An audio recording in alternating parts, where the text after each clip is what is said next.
시인 김용택이라는 시인이 이런 짧은 시를 줬는데 제가 소개를 해드리려고 합니다. 네, 이 시의 제목을 한번 생각해 보십시오. 꽃집에 가서 아내가 꽃을 보며 묻는다. 여보, 이 꽃이 예뻐? 내가 예뻐? 참내 그것을 말이라고 해? 당신이 천배 만배 더 예쁘지. 이런 짧은 시예요. 혹시 제목이 혹시 아시는 분 계실까요? 네? 가시 비슷합니다. 빈말이에요. 빈말. 빈말. 우리가 뭐 빈말이라도 그죠? 아내가 더 이쁘다고. 글쎄요. 예. 오늘 이 시간에 우리 옆에 계신 성도님에게 우린 빈말이 아닌 진심으로 하나님의 은혜와 사랑이 가득하기를 축복합니다. 인사해 주세요. 빈말은 아니죠. 이 시간 우리가 하나님의 은혜와 사랑이 충만한 그런 시간 되기를 원하고, 하나님께서는 또한 우리들에게 그런 은혜를 부어주시기를 원하십니다. 그를 부어주시고 원해요. 그래서 또한 오늘 본 말씀을 통해서 하나님의 은혜를 깨닫고 또한 그 은혜에 집중하며 나갈 수 있기를 원합니다.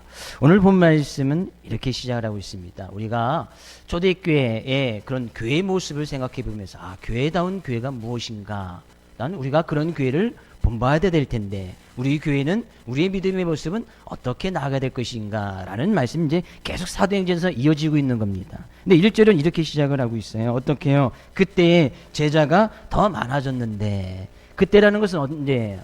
바로 5장 끝부분에서 이어지는 거죠. 사도들이 복음을 증거하다가 매를 맞고 또 감옥에도 들어가고 채찍질을 당하고, 그러면서 다시는 예수의 이름을 말하지도 말라고 협박하고 또 사도들을 막 감금하는 그런 일이 있음에도 불구하고 사도들이 그 가운데서 또 복음을 증거하고 언제 어디서나 그런 것에 개의치 않고 예수는 그리스도다 라고 가르치고 전도하기를 쉬지 아니했을 때, 그때를 이야기하는 거예요. 그때 그러니까 어떤 역사가 어떻게 일어나는 거예요? 제자가 훨씬 더 많아졌다. 예수님을 따랐던 12제자 외에 예수님을 믿고 나가는 많은 무리들이 교회 가운데 이제 점점 모이고 성장하게 되어졌단 말이에요. 그러면 사람들이 모이는 곳에는 문제가 있나요, 없나요? 사람이 한 명이 있어도 문제가 있지요? 둘이 있으면 두 배가 있지요? 그럼 초대교회 성도들이 점점 많아짐으로 인해서 초대교회 가운데서도 문제가 발생이 돼요.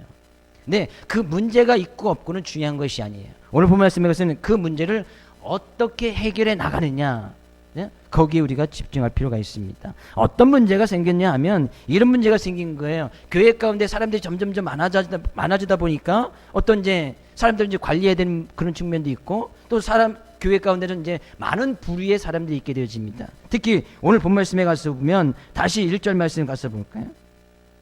그때 제자가 더 많아졌는데 헬라파 유대인들이 자기의 과부들이 매일 구제에 빠짐으로 히브리파 사람을 원망하니. 초대교회 당시에 크게 부류의 사람들이 두 부류의 사람들이 있었네요. 헬라파 사람, 히브리파 유대인. 헬라파 유대인이 있었고 히브리파 유대인이 있었단 말이에요. 근데 교회 가운데 사람이 많아짐으로 인해서 그러다 보니까 어떤 재정적인 것도 좀 넉넉해지고, 그러다 보니까 가난한 사람, 말씀대로 가난한 사람들을 돌보는 그런 일을 교회에서 힘써 나가다 보니까 가난한 사람들을 구제하고 도와주는데,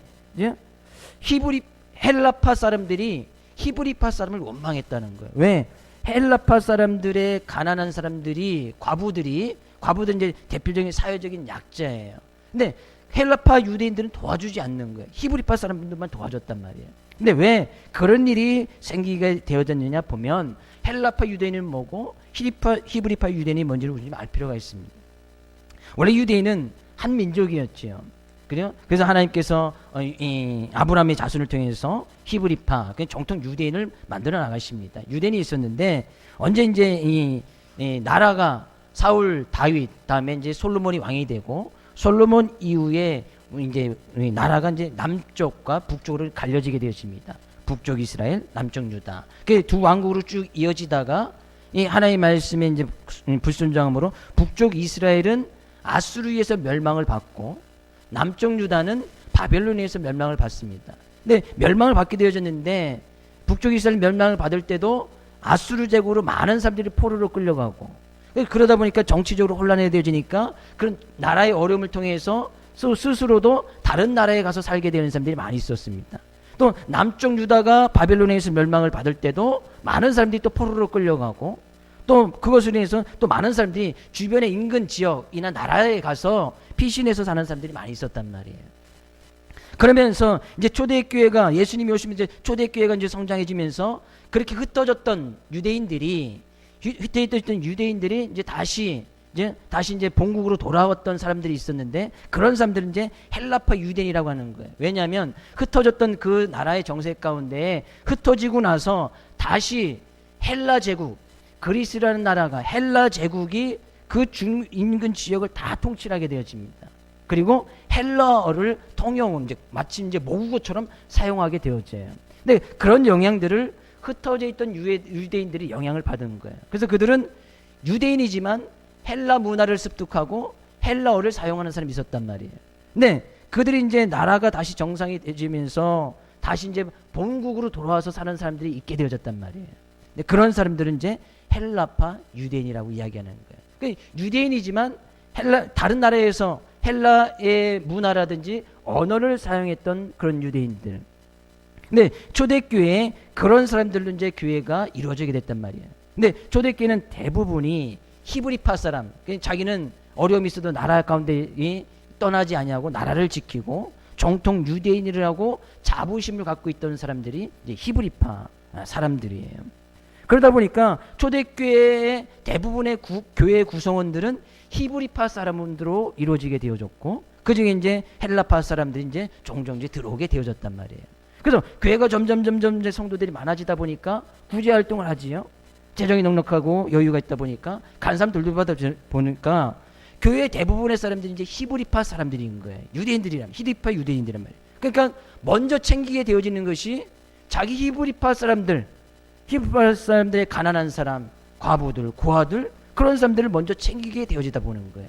그러니까 교회 안에 있던 구성원들 가운데 헬라파 사람들이 그래도 있었는데, 그들이 이제 그에 대해서 원망을 나타내는 거예요. 이것은 이제 원망이라고 하는 것은 이제 공개적으로 교회다가 왜 우리는 도와주지 않습니까? 라고 이제 그렇게 공개적인 원망의 말이 아니고, 왜 우리를 안 도와주지? 라는 말들이 이제 성도들 가운데서 한두 명씩 그런 이야기가 나오게 되어졌단 말이에요. 그것이 이제 점점 더 불거지게 되어지면 이제 교회 큰 문제가 되겠지요. 근데 그런 이야기를 사도들이 들은 거예요. 근데 이런 이 원망, 헬라파 사람들이 원망하는 일들이 누구 때문에 그런 일들이 일어났는가 보니까 2절 가서 보니까요. 12사도가 모든 제자를 불러 이르되 우리가 하나님의 말씀을 제쳐놓고 접대를 일삼는 것이 마땅치 아니하니. 그 근본 원인이 누가 그런 일을 행했던 거예요? 사도들이 12사도가 다른 제자 다 불러놓고, 야, 우리가 하나님의 말씀을 제쳐놓고 접대하는 거, 그들을 구제하고 봉사를 입사하는 것이 마땅치 아니하다. 사도들이 그런 실수를 범했단 말이에요. 왜? 사도들도 다 히브리파 사람이었기 때문이에요. 사도들이 그죠? 헬라파 과부들을 제외시키고 매일 구제하고 봉사하는 일에 헬라파 과부들을 제외시키는 그런 실수를 범하게 되어진 거예요. 왜? 교회 많은 사람들이 운집하다 보니까 대부분의 사람들이 이제 사도들이 이제 그런 일만 점점점 사람들이 많아지고, 그러다 보니까 구제하고 봉사하는 일을 교회에서 해야 되는데 사도들이 이제 그것을 계속해서 도맡아 하다 보니까 그런 실수가 그런 실수를 범하게 되어졌단 말이에요. 그래서 이 사도들이 제안한 것이 뭐예요? 우리가 이 구제하고 봉사하는 일이 정말 중요하지만 우리가 좀 교회 안에서 일을 좀 분업할 필요가 있겠다. 그죠?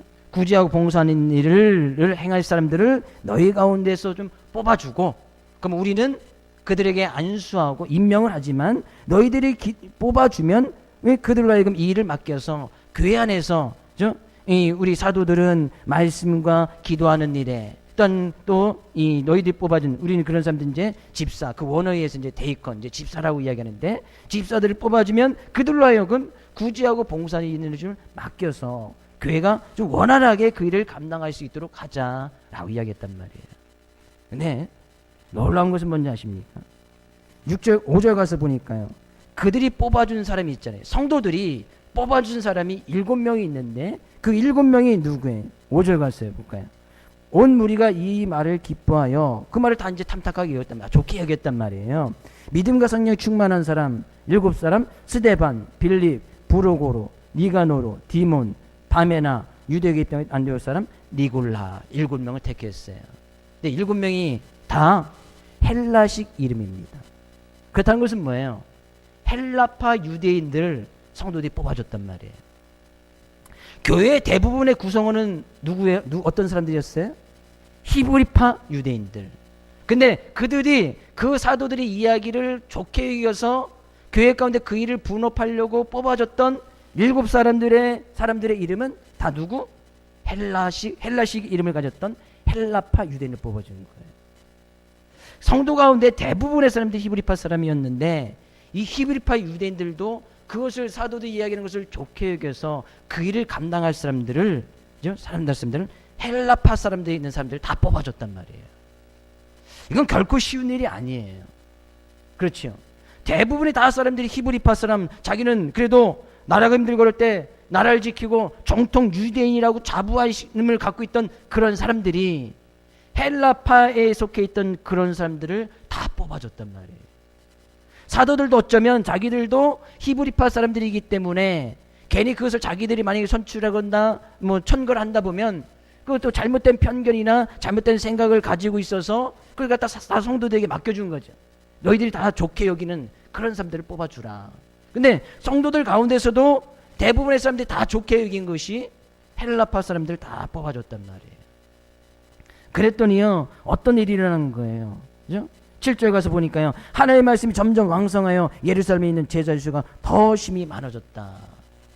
오히려 헬라파 사람들을 뽑아줘서 그들로 구제하고 봉사하는 일을 점담하게 하고 따로 교회에 집사로 세워서 그 일을 잘 감당하게 하니까 훨씬 더 많은 사람들이 그 교회 안으로 들어오게 되어졌고 하나님의 말씀이 점점 왕성해져서 두루두루 다 퍼져나간 일이 있었고 오히려 이 헬라파 사람들이 일을 함에 있어서 바로 뒷부분에서부터는 스데반 집사가 아주 귀한 사명을 감당하고 8장에 가서 보면 빌립 집사가 또 복음을 증거하고 그런 사람들이 어디다 다 증거해. 오히려 그런 헬라파 사람들을 뽑아줌으로 인해서 오히려 히브리파 사람들은 이방인 사람들에게는 복음을 잘 증거하지 않았는데 오히려 이런 사람들을 통해서 이방인 나라 다른 사람들을 또 빌립 집사를 통해서 에티오피아 사람들에게 복음을 증거하고 나가는 놀라운 일이 이루어졌단 말이에요. 하나님의 계획하심이 있었지요. 근데 그런 일들을 잘 이루어진 것을 우리가 잘 보십시오. 교회는 분명히 사람들이 모이게 되어지면 문제가 발생이 돼요. 우리 교회는 문제가 있나요? 없나요? 없다고요? 할렐루야. 있어요. 아 나는 문제없는 교회 가고 싶다. 그런 분 혹시 계세요? 문제없는 교회, 예를 들어서 어느 교회가 문제가 없다고 칩시다. 그 교회를 가고 싶어. 내가 거기에 등록을 했어. 그러면 내가 등록하는 그 순간부터 그 교회에 문제가 있는 거예요. 이해되시죠? 교회는 사람이 10명 모이면 10가지 문제가 있고 50명이 모이면 50가지 문제, 어쩌면 그 이상의 문제가 발생할 수도 있어요. 우리 교회 가운데서는 문제가 없지요. 할렐루야. 지금 우리 교회 얘기하는데 다른 교회 얘기하는 것도 아니고 다 문제가 있구나. 다 문제가 있는데 목사님 혼자 문제가 없는 것처럼 여기는구나. 그죠? 그렇게 생각하는 건가요? 문제가 없는 것처럼 여겨진단 말이에요. 왜 문제가 없겠습니까? 성도들 간에 왜 문제가 없고 왜 개인적인 문제가 없고 교회 간에 왜 문제가 없겠습니까? 그런데 이들이 그 문제를 풀어가는 방법을 잘 보십시오. 교회는 반드시 문제가 있는데 그 가운데서 이들이 서로 간에 히브리파 사람들은 헬라파 사람들이 그래도 인정을 받았으니까 그들을 뽑아줬을 거 아니에요. 그죠? 아무런 교회에서 인정도 없는 사람들을 히브리파 사람들이 뽑아줄 리가 없겠지요. 근데 그 히브리파 사람들을 청구할 때 헬라파 사람들을 뽑아주고 헬라파 사람들은 그 일을 잘 받아들여서 서로 복음을 증거하고 구제하고 봉사하는 데 힘쓰고 그들이 또 다른 어떻게 보면 헬라파 사람들은 이방인 사람들에게 다가가고 그들의 복음을 증거하기 훨씬 더 쉬웠잖아요. 왜? 헬라 문화의 영향을 받았기 때문에 어떤 인간 관계 속에서도 히브리파 사람보다도 헬라파 사람들이 훨씬 더 좋은 거예요. 왜? 타국의 그런 문화들이 그런 것을 다 습득했기 때문이에요. 그들의 언어를 가지고 있기 때문이에요. 그 헬라파 사람들에게도 헬라어로 가서 그들이 막 복음을 증거할 수 있었던 거예요. 그러니까 그것이 잘 어우러지다 보니까 교회가 더 왕성해지고 더 성장하게 되어지고, 난 그 가운데서는 허다한 제사장도 이 도에 복종했다. 제사장들이 누구예요? 히브리파 사람들이잖아요.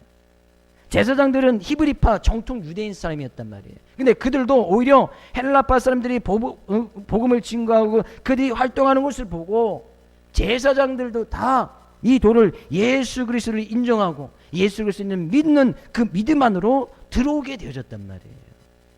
히브리파 사람들이, 사도들이 복음을 증거하고 구제 활동할 때는 이런 일이 별로 일어나지 않았어요. 네, 오히려 그럼으로 인해서 그들이 헬라파 사람들이 복음을 증거함으로 더 놀라운 일이 일어나게 되어졌단 말이에요. 헬라파 유대인들의 활동은 뒤에 가서 7장, 8장, 9장, 13장 이후에서도 계속 그들이 어떤 사역을 펼쳐나가는지 보게 되어집니다. 문제 얘기는 바로 그렇게 하는 거예요. 우리는 예수 그리스도 안에서 한 지체다 이런 얘기예요. 근데 그런 지체로서 일을 해나가다 보면 어느 순간 이제 실수하거나 또 편견을 가질 수 있는 그런 문제가 발생하게 되어져요. 근데 그런 것을 사도들이 인정을 한 거예요. 받아들인 거예요. 뭐요? 잘못을 했으면 일단 받아들이고 이해를 하고, 그리고 자기들이 그 일에 집사들을 뽑는데 개입하지 않습니다. 왜? 행여나 자기들도 유대인들이기 때문에 자기의 편협성을 가지고서 다른 사람들을, 히브리파 사람들을 청구할 수 있기 때문이지. 그 일을 개입하지 않아요. 근데 성도들이 그 가운데서 그 일을 잘 또 협상을 해서 헬라파 사람들을 뽑아주는 거예요. 그 히브리파 사람들은 하나도 있지 않아요. 다 헬라식 이름이기 때문이에요. 근데 그 일이 오히려 그들을 이해해주고 받아주니까 그 가운데서 더 큰 놀라운 성장이 일어나게 되어졌단 말이에요. 히브리파 사람들도 인정하고 받아주고 또 이해관계를 형성해 나가고, 헬라파 사람들도 자기는 처음에 원망을 했지만 그것을 또 받아들이고 이해하고 그가 맡은 일에 또 맡은 바 일을 잘 감당하고 나가게 되어지니까 교회가 더욱더 왕성해지게 되어졌다는 거예요. 이 둘이 잘 어우러졌을 때 사도행전이라는 것이 이어나가게 되어지는 거예요. 히브리파 유대인들만 계속해서 교회 지도자가 되고 또한 교회를 나갔다면 사도행전은 이루어질 수가 없는 거예요. 우리 가운데서도, 우리의 성도님 삶 가운데서도, 교회 성도들 가운데서도 바로 이런 모습이 있어야 된다는 거예요. 어느 누군가는 히브리파 사람들이 될 수 있고 어느 누군가는 헬라파 사람들이 될 수 있어요. 그것을 보면서 어떤 경우는 원망이 나타날 수 있고 불평불만이 나타날 수 있어요. 그렇다는 것은 이제 빨리 그들이 말씀 가운데서 깨닫고 돌이키고 받아주고 서로 협력하여서 자기에게 맡은 바 그 일을 잘 감당하고 나갈 때에 사도행전의 역사는 우리 교회 가운데서도 동일하게 나타날 수 있다는 거예요. 주의 이름으로 축복을 드립니다. 어느 부류에 속해 있든지 간에 성도들 간에 서로 이해하고 받아주고 용납해주고 함께 맡은 바 일을 잘 감당해 나갈 수 있는 우리 모든 성도님 될 수 있기를 주의 이름으로 축복을 드립니다.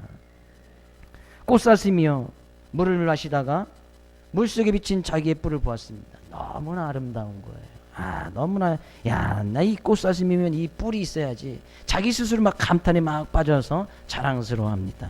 네, 그러다가 이제 자기의 가냘픈 딱 다리를 보니까 이 다리가 뭐 이렇게 가냘프고 너무나 연약해 보여서 내 다리는 왜 이렇지? 막 한숨을 쉽니다. 그때 사자가 딱 나타난 거예요. 네, 깜짝 놀란 사슴이 막 벌쩍벌쩍 뛰어갑니다. 그러면서 이 사슴이 깨달은 거예요. 비록 다리는 가냘프고 연약하지만 내가 사자를 피했을 때에 이 다리가 나를 도와줘서 열심히 뛰는구나. 그래서 다리는 연약하고 가닐 수밖에 없었구나. 막 깨닫는 그 순간에 가시던 풀에 이 뿔이 딱 걸려버리는 거예요. 그래서 사자 밥이 됐다는 거예요. 뭔 얘기라는 거예요? 우리 지체의 모습까지는 다 그런 모습이 있단 말이에요. 어떤 누군가에는 꽃사슴의 뿔처럼, 어느 누군가는 꽃사슴의 다리처럼, 어떤 누군가는 꽃사슴의 꼬리나 아니 발톱이나 아니면 손톱처럼 그런 각자의 지체의 모습이 다 있단 말이에요. 근데 그 모습이 다 어우러졌을 때 꽃사슴이지, 꽃사슴의 뿔만 보고 꽃사슴이라고 하지는 않는단 말이에요. 누구나 다 부족하고 연약한 부분들이 있어요. 근데 그것이 어우러질 때 정말 아름다운 꽃사심으로 보일 수 있듯이 그것이 다 어우러지고 함께 융합이 되어질 때에 진정한 아름다운 교회의 모습이 될 수 있다는 거예요. 우린 다 외모도 다릅니다. 성격도 다릅니다. 학벌도 다 다르고 지연도 다 다르고 우리가 이 자리에 모일 수 있던 것은 오직 예수 그리스도를 믿는 그 믿음 하나 때문에 이 자리에 있는 거 아니겠습니까? 그것 때문에 우리가 하나가 됐고 우리가 한 교회를 섬겨 나간단 말이에요. 그럼 문제는 당연히 있는 거죠. 어려움은 당연히 있는 거죠. 예수 그리스도 하나 때문에 모였기 때문에. 그러나 예수 그리스도 하나였기 때문에 모였지만 그것을 위해서 문제가 발생된다면 예수 그리스도 그 하나 때문에 그 문제로 해결해야 된다는 거예요. 교회의 모습, 초대교회의 그런 모습이 어쩌면 헬라파 유대인과 히브리파 유대인의 완벽한 협조 속에서 하나님께서 부여받은 사명을 완수할 수 있었고 그것이 바로 초대교회의 위대함이었어요. 연약한 부분, 부족한 부분이 서로 어우러졌단 말이에요. 초대교회의 위대함이었단 말이에요. 어떻게 그들이 그런 일이 가능해졌을까? 그들은 자신의 생각보다도 철저하게 하나님을 먼저 생각했고 하나님의 말씀을 의지했을 때 그런 일들이 가능하게 되어졌단 말이에요. 사람들은 누구나 자신의 이름을 드러내는 명예를 가지고 있습니다. 왜? 교회에서 집사를 뽑을 때 히브리파 사람들은 그 부류 속에 안 들어가고 싶었겠습니까? 분명히 들어가고 싶었을 거예요. 근데 그들은 오히려 이 일들은 저들 인간관계도 잘 좋고 타국에서 그래도 언어도 배워왔고 그런 문화를 가져왔는 그런 사람들이 하면 훨씬 더 좋겠다 인정해주고 그들에게 그런 모든 자리를 내어주었을 때에 놀라운 일이 일어나게 되어졌단 말이에요. 이런 조화가 잘 이루어져야 교회는 성장할 수 있는 거예요. 우리 교회가 그런 모습으로 서로 밀어주고 때로는 끌어주기도 하고 또 자신이 맡은 자리에서 묵묵히 주님의 일을 잘 감당해 나가는 그때 놀라운 힘이 나타나듯이 그런 힘이 우리 교회 가운데서도 나타날 수 있기를 주의 이름으로 축복을 드립니다. 그러면서 그들을 뽑았을 때에 본문 가운데는 집사가 안 나옵니다만 다른 이제 부분에서 집사라고 이렇게 표현 부분들이 있어요. 왜? 동일한 단어를 쓰고 있기 때문이에요. 그들을 이제 집사라고 이렇게 표현을 하는데 우리는 보통 이제 교회에서 집사 어떤 직분을 이야기하면 물론 이제 교회 제도적인 문제예요. 이것은 교회 제도적인 측면에서 볼 때에 이것을 갖다 어떤 서열이나 어떤 연상이나 또는 계급으로 이해하는 경우들이 종종 있습니다. 절대 그런 것이 아니에요. 이것이 물론 교회 안에서 어떤 교회를 이끌어가긴 제도적인 측면에서 볼 때에 계급이나 서열이 아니란 말이에요. 왜냐하면 이 집사라는 그 단어의 원어를 가서 보면 디아코노스라는 단어를 씁니다. 디아코노스라는 단어를 쓰는데 이 디아코노스라는 단어의 뜻은 일꾼, 수종자, 섬기는 자, 사환, 하인, 또 집사를 이야기할 때 다 동일한 단어를 쓰고 있어요.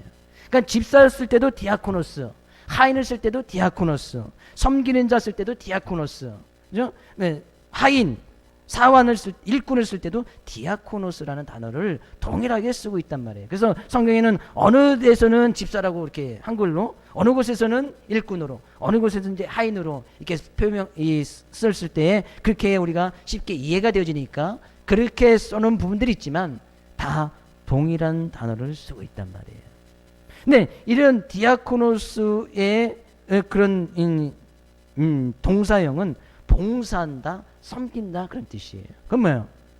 디아코노스라는 의미는 사원으로, 하인으로 다른 사람들을 섬기고 봉사하는 것. 그것이 바로 디아코노스, 집사다 그런 얘기예요. 누군가를 위해서 하인이 되어주는 것. 이것이 바로 집사예요.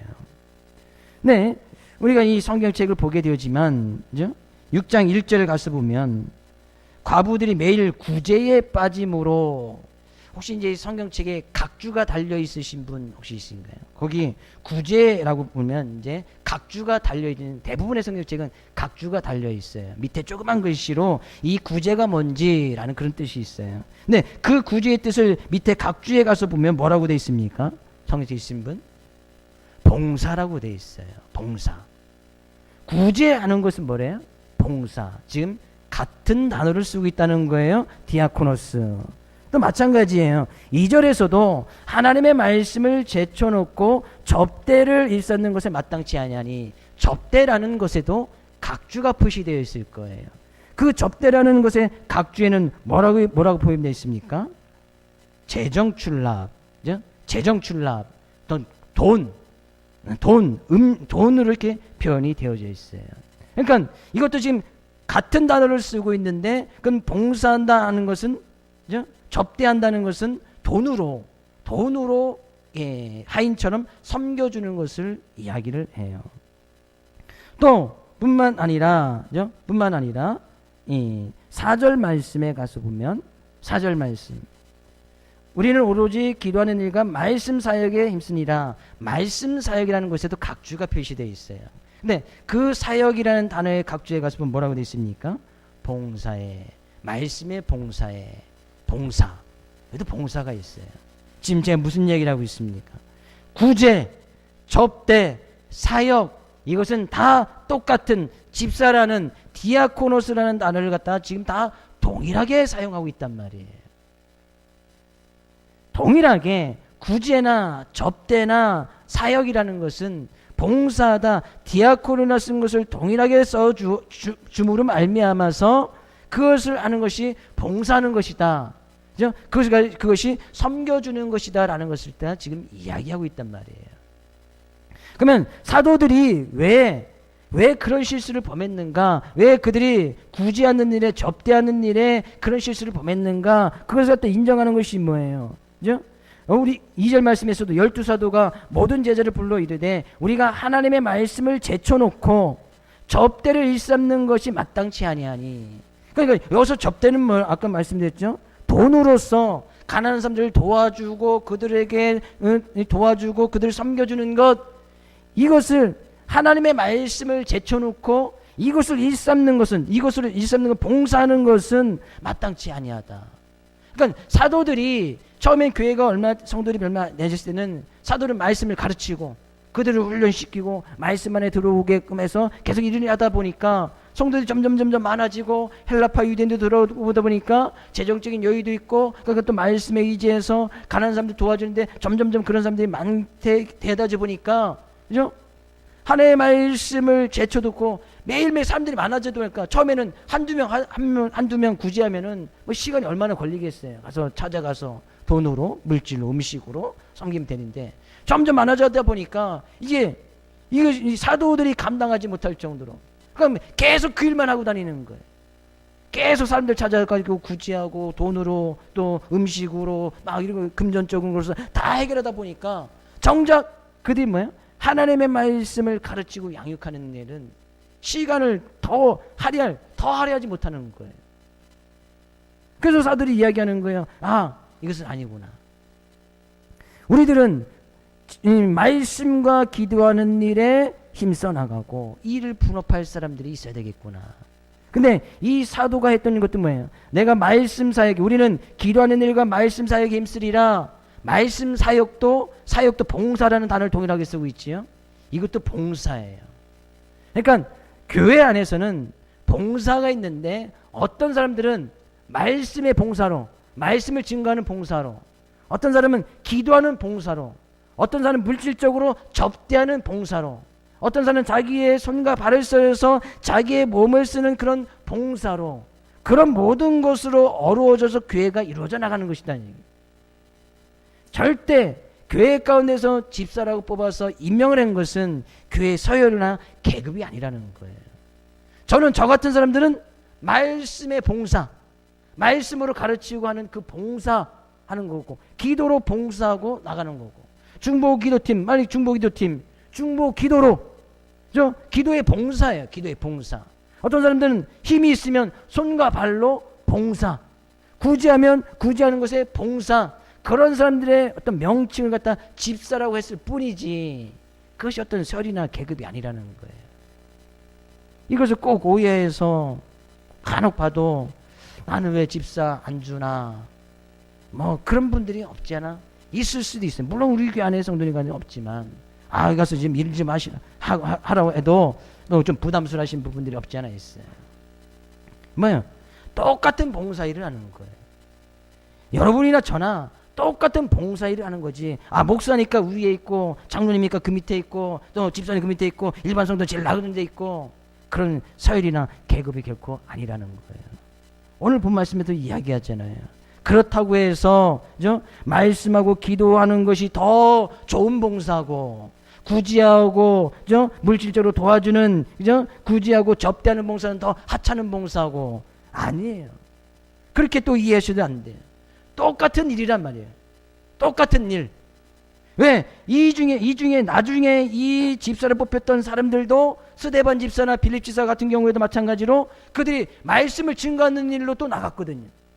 구제하다 보니까 구제하면서 끝난 것이 아니고 구제하면서 말씀을 증거하고 그러다 보니까 더 거기서 놀라운 일이 일어나고 지금 똑같은 일을 하고 있는 것이지 그것이 어떤 서열이나 계급이 아님을 분명히 이야기하는 거예요. 그래서 디아코노스라는 것을 갖다 한국말로 번역할 때 데이컨 그래서 집사라고 이렇게 번역을 해놨을 뿐이에요. 봉사는 다 같은 것이되 단지 사람마다 맡은 역할이 다르다 그런 얘기예요. 네, 교회 가운데서는 그렇지요. 어느 누군가에 특별히 그런 은사나 의뢰를 부어줘서 말씀의 봉사, 기도의 봉사, 손과 발을 쓰는 봉사. 근데 그 봉사에 대한 원어적인 의미는 뭐예요? 하인, 섬겨준다, 사환, 종처럼 누군가의 하인이 되어줘야 하는 것이 본 말씀 가운데서 이야기하는 거예요. 내가 누군가를 봉사한다, 누군가를 위해서 봉사한다. 그 주체가 만약에 내 자신이 되어지면 내가 좋은 것은 하고 내가 싫은 것은 안 하겠지요. 또 내 자신에게 유리하면 하고 불리함에 따라서 이 봉사는 해야 되고 이 봉사는 해도 되지 않고 그런 것을 갖다가 내가 봉사의 주체가 되었을 때는 그렇게 생각한단 말이에요. 근데 봉사자는 하인이고 종이기 때문에 내가 좋든 싫든 내 자신에게 유익이 있든 유익이 없든지 간에 우리에게 맡겨진 일은 해야 되는 것이 하인이 해야 되는 일이란 말이에요. 지금 제가 무엇을 말씀드리고 있습니까? 이것은 그럼 꼭 직분 받은 사람들만 그런 일을 해야 되는 겁니까? 예수 그리스도를 믿고 나아가는 우리들의 모습 속에서는 다 디아코노스라는 그런 사역이 다 주어졌습니다. 집사라는 명칭이 있든 없든지 간에 권사라는 명칭이 있든 없든지 간에 목사라는 타이틀이 있든 없든지 간에 그리스도인 예수 그리스도를 믿는 사람이라면 다 이 디아코노스라는 그런 사명이 다 지금 모든 성들에게는 다 있단 말이에요. 그렇다면 물론 그리스도인은 그리스도 예수 안에서 누군가를 위한 하인처럼 종처럼 살아가야 됨을 일깨워주고 있다는 얘기예요. 왜 우리가 누군가를 위해서 하인처럼 되어서 종처럼 살아가야 될 그 이유가 뭐예요? 예수님께서 친히 말씀하셨잖아요. 마태복음 20장 28절 가서 볼까요? 마태복음 20장 28절 같이 읽어보겠습니다. 인자가 온 것은 섬김을 받으려 함이 아니라 도리어 섬기려 하고 자기 목숨을 많은 사람의 대속물로 주려 함이라. 여기서 섬김도 동일하게 디아코네오 명사형을 써서 동일한 단어를 쓰고 있습니다. 예수님께서 이 세상에 온 것은 하인이 되기 위해서 종처럼 되기 위해서 섬겨주려고 종처럼 되기 위해서 왔지 내가 섬김을 받으려고 온 것이 결코 아니다. 예수님 믿으신 분 아멘요? 예수님께서 나의 죄를 위해서 친히 희생 제물이 되어주셔서 우리는 그 은혜 때문에 살아갈 수 있음을 고백하시는 분 아멘요? 예수님께서 그렇게 희생 제물로 남을 섬기기 위해서 와주셨다면 그런 예수 믿고 나간다면 우리도 누군가에게 그런 섬김의 모습으로 나가야 된다는 거예요. 이 섬김 디아코노스 하인이 되어 주어야 한다는 거예요. 죄와 사망에 빠진 우리를 살리기 위해서 하인이 되어 주셨던 그 예수 그리스도를 믿고 나간다면 집사의 직분이 있든 없든 그 명칭 타이틀이 중요한 것이 아니에요. 어쩌면 다 없어도 괜찮을 것 같아요. 다 없어도 상관없습니다. 어떤 그냥 제도적인 문제, 일을 교환해서 빨리빨리 해나가고 또 자기가 맡은 분업을 분업하시께서 일을 좀 더 빨리빨리 하게 해서 그런 일들을 나가는 것뿐이지 그것이 마치 서열이나 계급처럼 아니에요. 그리스도인은 바로 그런 주님을 주인으로 모시고 그 주님을 본받아서 사는 사람들이기 때문에 우리를 위해 하인이 되어서 우리를 십자가에 지신 예수 그리스도 안에서 누군가를 위하여 하인이 되어주는 것이 그리스도인 된 사람의 당연한 의무다, 그런 얘기예요. 내 직분이 없어도 당연히 하인이 되어줘야 되는 거예요. 직분이 있으면 자기가 맡은 일에 그 맡은 일에서는 최소한 맡은 일에서는 하인이 되어서 누군가를 섬겨주어야 된다는 거예요. 그리스도인이 누군가를 하인처럼 섬기는 것이 곧 주님이 하인이 되어 주님을 섬기시는 기림을 우리는 결코 잊어서는 안 될 것이다 이야기하고 있습니다. 옆에 있는 성도에게 인사합니다. 제가 성도님의 하인이 되겠습니다. 반대편에 계신 분에게 무엇이든 시켜주세요. 하인은 시키면 하는 거잖아요. 맞지요? 아닌가요? 하인은 주인이 시키면 해야 되잖아요. 그렇죠? 하기 싫은가 보시네. 하인이란 개념이 그렇단 말이에요. 봉사한다는 개념이 그런 거예요. 섬긴다는 개념이 그런 거예요. 봉사라는 것이 바로 그런 거라는 거예요. 하인이 되어주는 거. 누가 시키면 그냥 하인이니까 하는 거예요. 근데 우리가 왜 하느냐? 그 사람이 나보다 높기 때문에, 지위가 있기 때문에 아니고, 주님께서 나를 위해서 하인이 되어주셔서 제속물이 되어주셨기 때문에, 나는 그런 주님을 따라가기 때문에 그 주님의 하인됨을 우리가 본받고 나가는 것이다, 그런 얘기예요. 그것이 그리스도이다, 그런 얘기예요. 그것이 그리스도인 거예요. 그것이 예수를 믿는 사람이다, 그런 얘기예요. 뭐 직분이 뭐 중요합니까? 다 같은 하인인데. 저도 하인이잖아요. 말씀 사역, 말씀에 봉사하는 사역, 기도의 사역, 기도에 봉사하는 사역을 저는 주된 것으로 하고, 그래서 사도들이 깨달았잖아요. 우리가 하나님의 말씀을 제쳐놓고 사도들이 먼저 해야 될 것은 말씀의 봉사였단 말이에요. 말씀으로 섬겨줘야 했단 말이에요. 근데 성도들이 많다 보니까 그냥 대접하는 일, 접대하는 일, 물질로 도와주는 구제하는 일에 힘쓰다 보니까 뭔가 지금 잘못되는 거예요. 그래서 이 일은 누군가 좀 했으면 좋겠는데, 그래서 그 일을 맡은 사람 뽑아준 거잖아요. 근데 그것이 잘 어려워지다 보니까 교회가 더 왕성하게 성장하게 나은 것을 보게 됐잖아요. 교회 목사가 모든 일을 다 합니까? 교회 장로님들이 교회 모든 일을 다 합니까? 할 수가 없어요. 해서도 안 되고. 어느 누군가에 의해서 한 사람의 교회가 세워집니까? 절대 한 사람에 의해서 교회는 세워질 수가 없는 거예요. 행여나 그런 교회 있다 할지라도 그런 교회는 온전한 교회의 모습은 아니에요. 그건 교회가 될 수가 없는 거예요. 왜? 주님께서 원하시는 교회의 모습은 그런 것이 아니거든요. 저는 우리 교회가 지금 왜 사도행전을 계속해서 살펴보고 있습니다. 정말 하나님의 말씀 가운데서 정말 교회가 교회다운 모습, 정말 이 시대에 교회가 올바로 세워져 나갈 때에 주님의 나라가 증거되어야 될 것이고, 그 가운데서 그렇게 하고 나가면 7절 말씀에서도 하나님의 말씀이 점점 왕성해지고 제자의 수가 점점점 힘이 더 많아진, 그것은 부수적인 그 차원, 그 다음의 문제란 말이에요. 그 다음의 문제. 내가 먼저 진정한 그리스도인이 되고자 하기 위해서 우리가 지금 사도행전을 살펴보는 거 아니겠습니까? 제자의 수 많아지는 거, 그것은 분명 하나님 뜻이 있어야 돼요. 그러나 내 자신이 그리스도인이 되는 것은 내가 주님을 온전히 믿고 따르지 않으면 될 수가 없는 거예요. 교회의 부흥과 성장, 이것은 부수적인 문제란 말이에요. 하나님의 말씀이 왕정에서 제자 수가 점점점 많아지는 거, 허다한 무리가 교회 물려드는 거, 그것은 부차어진 그 다음의 문제란 말이에요. 그 다음의 문제.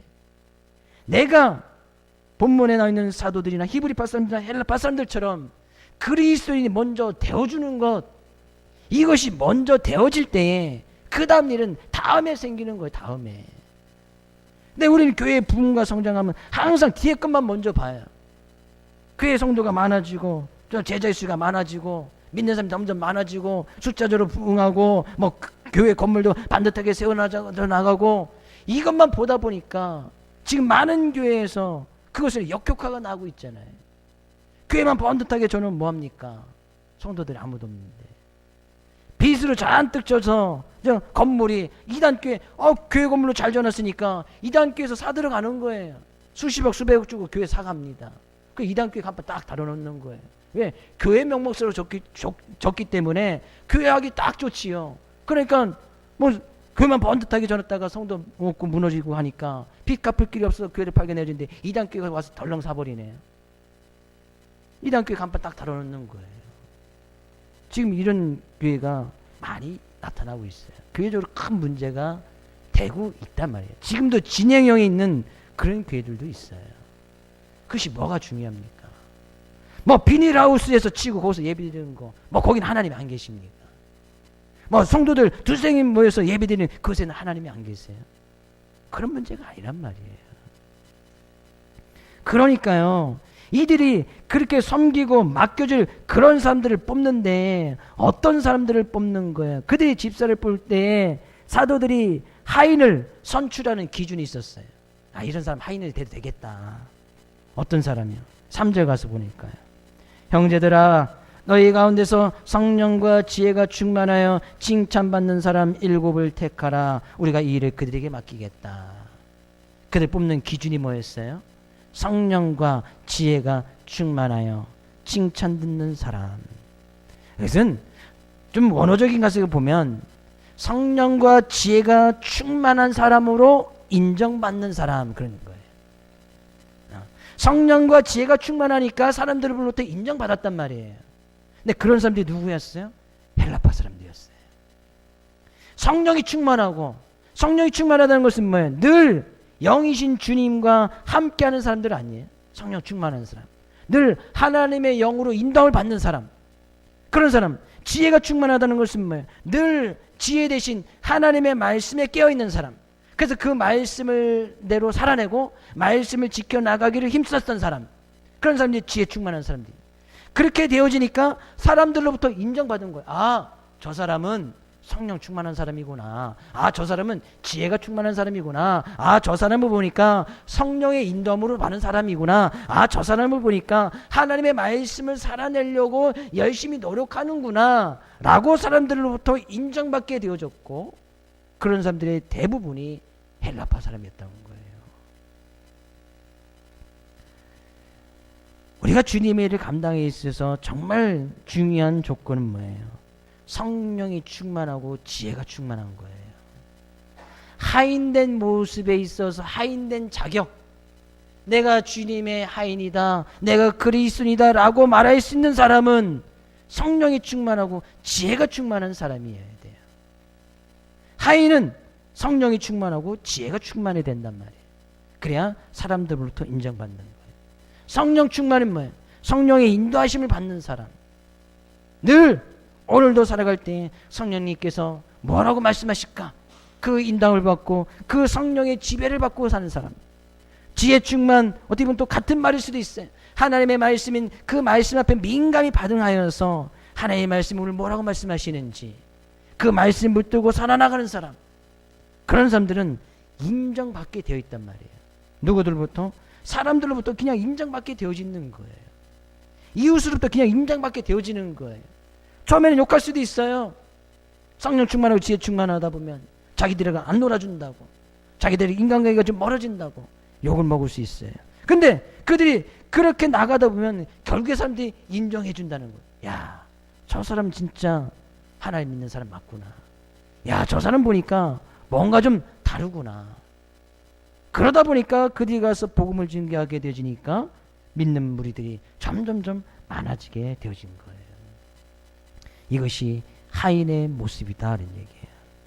누구든지 예수 그리스도께서 나의 제물로, 나의 죄를 위해서 대속물로 하인의 모습으로 살아갔다고 인정한다면 우리는 누군가를 위해서 하인처럼 살아가되 성령 충만하고 지혜로운, 지혜가 충만한 사람으로 인정받을 수 있기를 주의 이름으로 축복을 드립니다.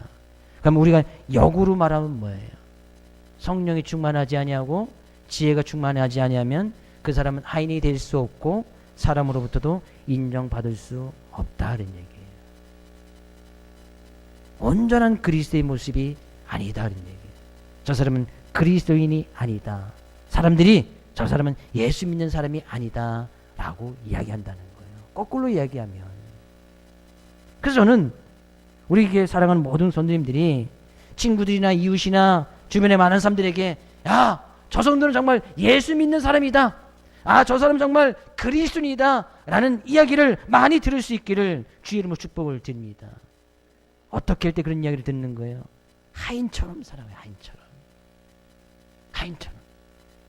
그냥 이웃 사람이 시키면 하기 싫어도 한번 해주는 거예요. 겉옷을 달라 하면 그래 하기 싫어도 뭐까지 줘야 돼요? 속옷까지 주는 거예요. 누가 오른밤을 딱 때리면 하기 싫어도 어떻게 해야 돼요? 왼밤도 돌려야 되는 거예요. 누가 야, 나랑 가서 오리지금 좀 같이 가자, 힘든데 같이 가자 그러면 얼마만큼 같이 가줘야 돼요? 심리도 같이 가줘야 되는 거예요. 누가 나한테 막 욕을 하고 막 욕을 퍼부으면 같이 막 어떻게 해야 돼요? 같이 막 어떻게 해야 돼요? 욕을 하면 어떻게 해야 돼요? 같이 쌍욕을 하고 막 저주를 퍼부어야 됩니까? 누가 나한테 욕을 하면 어떻게 해야 돼요? 오히려 욕을 하고 저주하는 사람에게 복을 빌어주고 그들을 위해서 기도를 해주고. 결코 쉬운 일은 아니에요. 내가 누군가의 하인처럼 되는 거 결코 쉬운 일이 아니란 말이에요.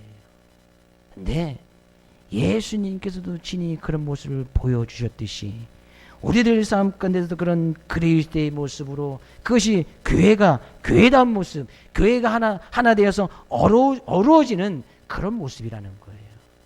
그럴 때 놀라운 일이 일어나게 되시는 거예요. 옆에 있는 성도에게 다시 한번 우리 하인처럼 살아갑시다. 다시 한번 무엇이든지 시켜주세요. 한 주간도 그런 삶의 모습으로 온전한 그리스도인의 모습, 예수 믿는 사람이다 인정받을 수 있는 그런 사람의 모습으로 승리하며 그런 하나님을 밝히 보여 증거하여 올바른 복음이 증거되어지고 참된 그리스도의 삶의 모습으로 하나님이 함께 하시는 역사가 많이 일어나는 한 주간 될 수 있기를 주의 이름으로 축복을 드립니다.